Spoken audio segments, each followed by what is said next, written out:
So now, with no further ado, I'm going to introduce Keith, who is our facilitator for today. Uh, Keith is such a beautiful practitioner who I've had the pleasure to be with in person many times and really enjoy his presence. He's been practicing in the Plum Village tradition since 1991. He was ordained in 2017 with the Dharma name True Liberated Dwelling. Keith worked nearly 40 years in environmental engineering management and sustainability, and he's been engaged in the Earthholder community since 2015 and became a regional community builder, I think pretty early on when we began that program. His Earthholder practice involves deepening his mindfulness practice and using his professional experience to work for Earth justice. Um, Today, Keith's going to talk about the Stop Line 3 movement, suffering, compassion, and right action. Keith's going to share his experience working in the Stop Line 3 movement, aware of the suffering of Indigenous people, all treaty people, and our precious Earth. He's been compelled to act to stop Line 3, which is a tar sands oil pipeline being built across northern Minnesota where Keith lives. He will talk about acting with compassion and humility, as well as taking right action, guided by his mindfulness practice. And then we have this quote: "The time is now. We can't wait any longer to restore our relationship with the earth. Right now, the earth and everyone on the earth is in real danger." And that's from our teacher, Thich Nhat Hanh, in Love Letter to the Earth. So happy to have you here, Keith, and look forward to the practices you're going to share with us today.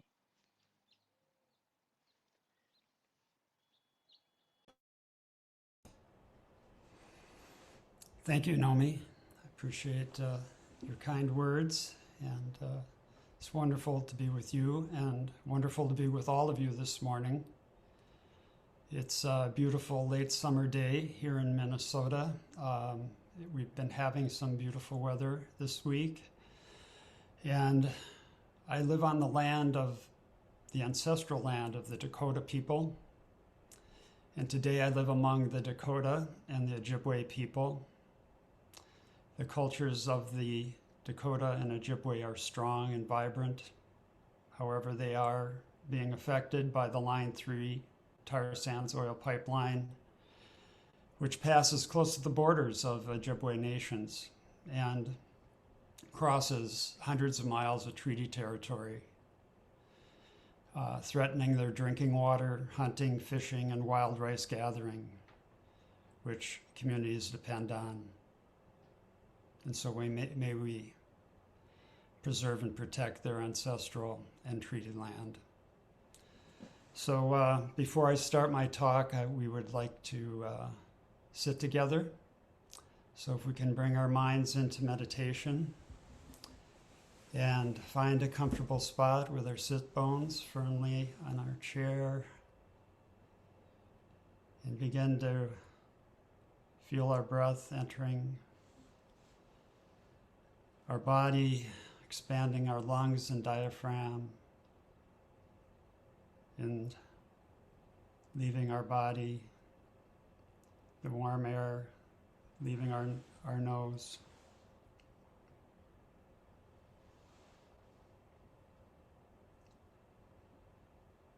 Body, speech, and mind in perfect oneness.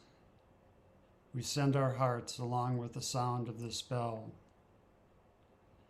May all of us hearers awaken from our forgetfulness and transcend the path of anxiety and sorrow.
To start my talk today, I'd like to read a poem.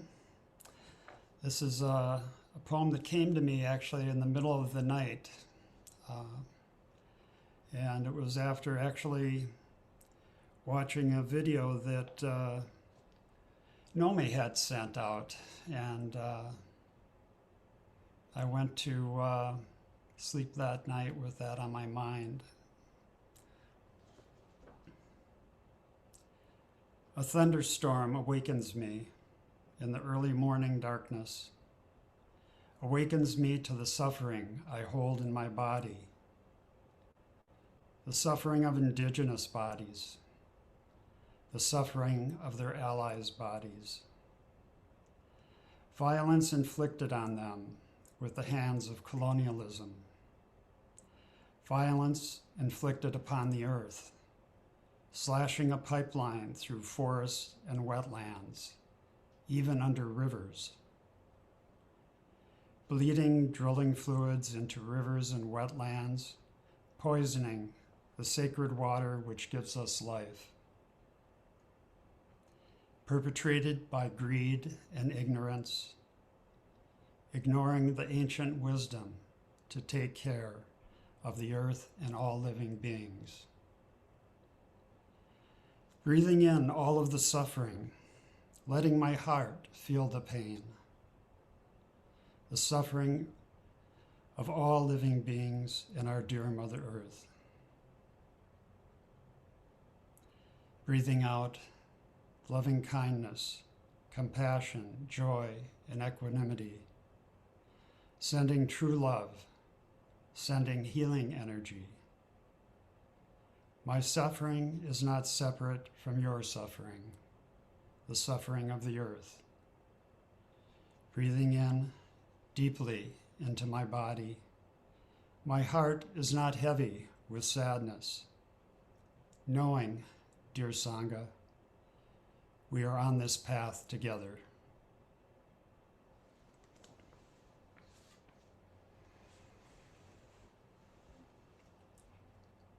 Well, it's wonderful to have this opportunity to talk to you about our call to action for the Line 3 pipeline. And for those of you not familiar with Line 3, I'd like to start with a little background. A Canadian oil conglomerate, Enbridge, is building a replacement Line 3 pipeline with nearly twice the capacity of the original Line 3 pipeline. The new Line 3 will take tar sands oil from Alberta, Canada, and it'll go nearly, or well, over 300 miles across the state of Minnesota to a terminal on Lake Superior. The new Line 3 will add millions of tons of greenhouse gas emissions. The greenhouse gas emissions from this oil will be equivalent to approximately 50 coal-fired power plants. That's 50. The Line 3 has environmental impacts on wetlands. It crosses more than 200 rivers and lakes across northern Minnesota, including going under the Mississippi River twice.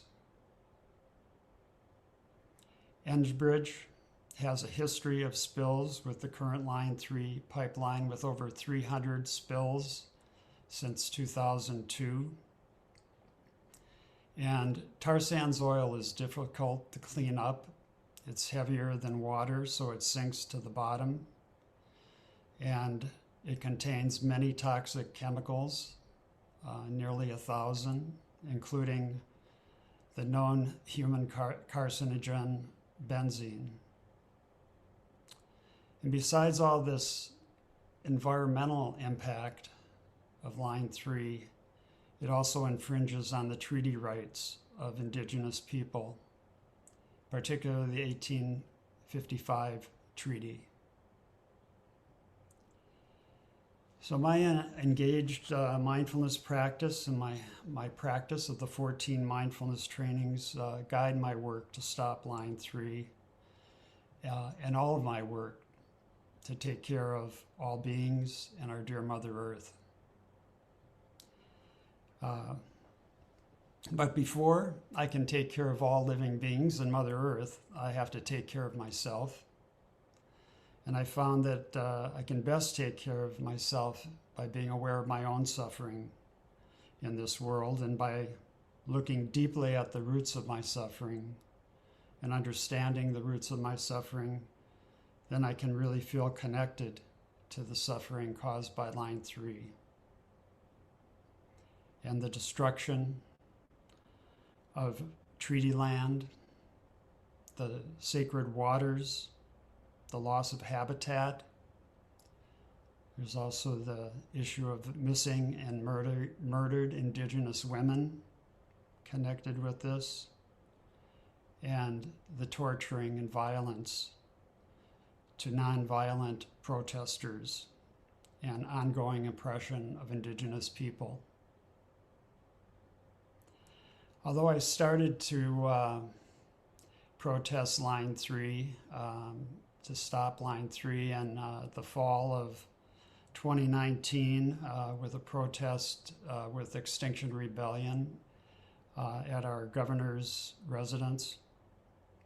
I really didn't feel a body connection to the suffering caused by line 3 until I actually went up north to a camp, Camp Namawag, and there was our Extinction Rebellion Twin Cities chapter had worked with other chapters to support an action by water protectors at the camp at a place along the pipeline route. And unfortunately, there was a massive police presence that early morning, and about 25 police cars were able to stop the action before the actual blockades could be put up. However, I still feel it was a wonderful experience and that I was able to help at the camp, chopping wood, carrying logs out of the forest. Didn't need to carry water, but I did help with the community there, and was able to spend time with the water protectors and their allies for a couple of days, and was able to witness the ongoing constant police surveillance of the camp and the harassment of police making traffic stops for no reason, and the sheer number of the police that were present was also an awakening for me. This experience on the front lines gave me a deeper awareness and understanding of the suffering that was occurring due to line 3. And it was, again, a body awareness. I could feel this suffering in my body. And the suffering was not separate from my own suffering. Compassion also arose in me after this experience, and when I wrote this poem, I had pulled a piece of paper from my bedside in the night and a pencil and wrote this down, but the next morning I was looking at it and I turned the page over, and there was the Waking Up Gatha by Thai, and I recite that Gatha nearly every morning, and the last line stood out for me, and to look at all beings with eyes of compassion. And I'm reminded to have compassion not only for the victims of the violence, but also for the perpetrators of the violence, for they both are suffering.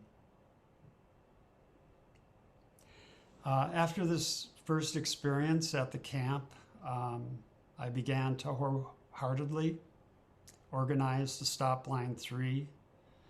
There were initially love letters sent and calling our Minnesota governor and President Biden and others in government. And soon after that, I led a Extinction Rebellion walking meditation from a city park to the state capitol, where there was a larger climate justice action. And people from different Buddhist traditions in the Twin Cities participated, including some earth holders from our two Plum Village Sanghas in the Twin Cities. And there were Soto Zen practitioners and Vipassana practitioners that joined us. And we have a very active inter-Sangha healing justice group in the Twin Cities. And we support each other and show up in solidarity for environmental and racial justice. It actually started after the murder of George Floyd, and we marched in solidarity with the Black Lives Matter movement. I found it is really wonderful to build coalitions for nonviolent direct action. And while I began organizing with the Buddhist community here in the Twin Cities to stop Line 3 and our earth holders in the upper Midwest region as well, I found there was a larger multi-faith effort to stop Line 3 with Minnesota Interfaith Power and Light, and that there was going to be a treaty people gathering in the early June. And so I joined that multi-faith group at a camp, Northern Pines Camp, and to be part of that treaty people gathering at the Water Protectors Welcome Center. And again, our inner Sangha Healing Justice Group and our earth holders were practicing there at the camp. We sat meditation in the morning, but we were really there to support the water protectors in a big action that was planned. There was training for this action. There was also information on the treaties and the current court appeals that was provided. And it was a wonderful experience to be with the elders that were at the camp and the grandmothers, the water protectors. One grandmother in particular, Mary Lyons, stands out for me. There was a morning prayer gathering before the action that occurred, a large march. And at that prayer gathering, she started talking about how we and the earth are one, and how we are one with the trees, and we are all connected. Sounded very much like something Thai or Sister Chan Kong would say.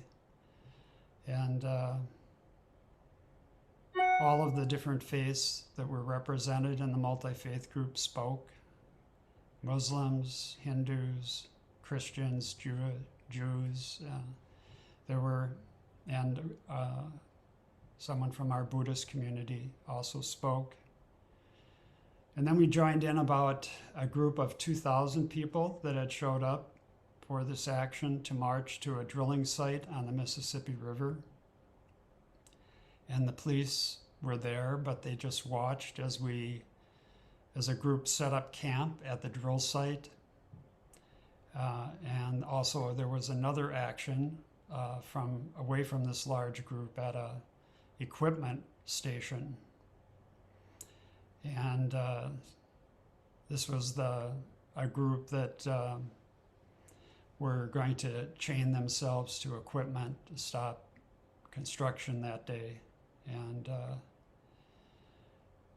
And a friend of mine that was in that group, a friend from a Sangha that I used to practice with, was with that group, and I want to just share a short story that Winona LaDuke was also there, an Indian, a Native American activist, Ojibwe. And there were people who were spray painting on one of the buildings, and they were, F the police type things on that they were spray painting. And she went over to them and told them to stop, that's not the message we want to be putting out there. You should be spray painting love and compassion instead. And I think that it's important that as we participate in this, that we keep in mind that we need to send our positive energy and that message of love and compassion for all beings as our message.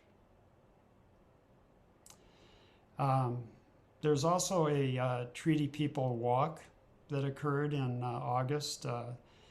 I was able to participate in 2 days of the walk, but a core group of people walked 256 miles from the source of the Mississippi, that camp that they had set up, to St. Paul. And they did that in 18 days. And it was really wonderful to walk with the water protectors and this core group of people that it was again a reminder that we as white allies are there in solidarity, and that we are there to support the Indigenous water protectors, and that we follow their guidance and leadership and practice deep listening when we're there, being mindful and observing their ways.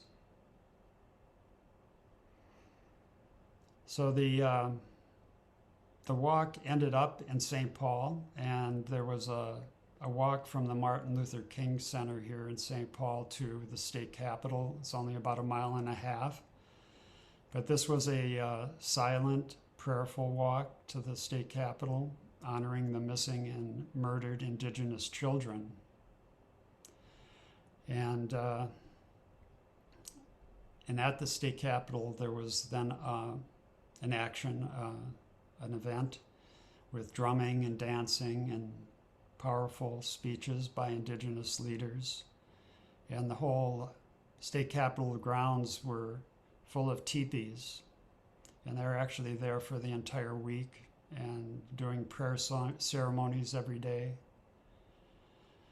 And so these actions, getting involved and involving our local earth holders, and I also want to mention that there were a couple people from our Sanghas here in Minnesota that didn't walk, but they provided lunches and dinners for the walkers.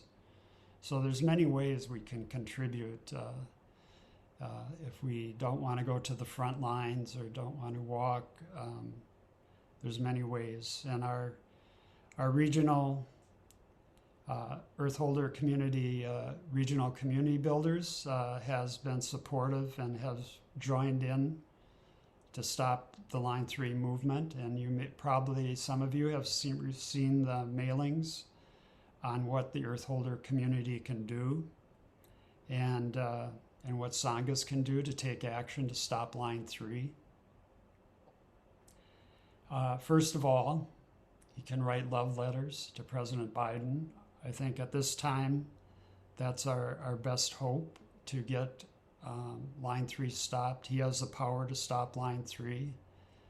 If you need information on how to write a love letter, it's on the Earth Holder Community website. You can do it by yourself, or it also is wonderful to organize a group in your Sangha to do it as a writing party. And you can also call the White House, or you can call the Army or write the Army Corps of Engineers. They're the ones that have approved the permits, and they also can stop it by pulling the permits. Another way is to donate to organizations working to stop Line 3. Honor the Earth, an organization led by Winona LaDuke, is a great one to donate to.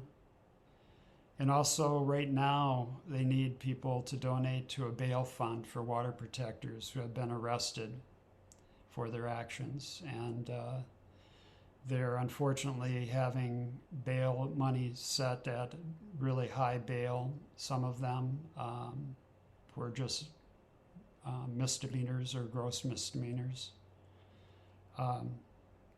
And for more information, you can go to the Minnesota Interfaith Power and Light website. It's a good source for where to donate and other information as well. So there are ongoing efforts, nonviolent direct action along the pipeline construction route still, but there is also terrible violence occurring. And the police are basically working for Enbridge. Enbridge has set up a $2 million fund to fund the police for security and providing them with weaponizing themselves. And so there have been assaults on water protectors with rubber bullets, mace, pepper spray, and pain compliance techniques, which is basically torturing people to comply with their with the police. And that's described in that video I mentioned that Nomi had sent out. So some final words. I practice the 5 remembrances daily, and I always think of the 5th remembrance and how it pertains to my work on Line 3, that my actions are my only true belongings. I cannot escape the consequences of my actions. My actions are the ground on which I stand. Our actions are our legacy, and that's what we will all leave behind. So I think also of actions that do no harm, reduce the suffering of living beings, and preserve and protect our dear Mother Earth. Also, I found that being vulnerable and being courageous, that we can be powerful. And our future exists in this present moment. So thank you for listening. I appreciate being here today.